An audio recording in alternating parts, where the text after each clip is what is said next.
ഓലത്തുമ്പത്തിരുന്നൂയലാടും ചെല്ലപ്പൈങ്കിളി എന്റെ ബാലഗോപാലനെ എണ്ണ തേപ്പിക്കുമ്പം പാടടേ.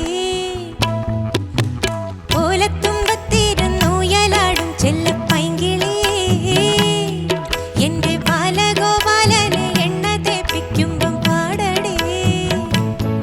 ചൊല്ലിനാവേറരുതേ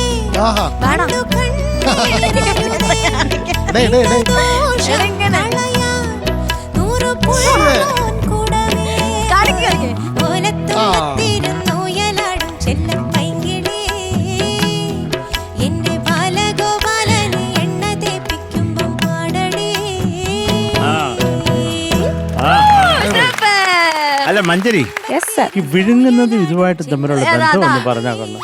ചൊല്ലി നാവേറരുതേ കണ്ടു കണ്ണേറരുതേ. ഈ കണ്ണേറ് കൊണ്ടാണോ ഈ കുട്ടി നന്നായി പാടുന്നതിന്റെ ഇടയിൽ വിഴുങ്ങി പോകുന്നത്? ഓ മകളെ, ഇനി ഒന്നും പറ്റത്തില്ല കേട്ടോ. അതെ, ഒരു പുള്ളോത്തിയെ കണ്ട് പാടിച്ച പോലായി. അങ്ങനെ എന്റെ മെബൂട്ടന് വേണ്ടിയിട്ട് ഞാൻ ഈ പാട്ട് അങ്ങ് ഡെഡിക്കേറ്റ് ചെയ്തു. മേലാൽ ഇവിടെ വന്നിട്ട് ഇനി ഒന്നും വിഴുങ്ങരുത്.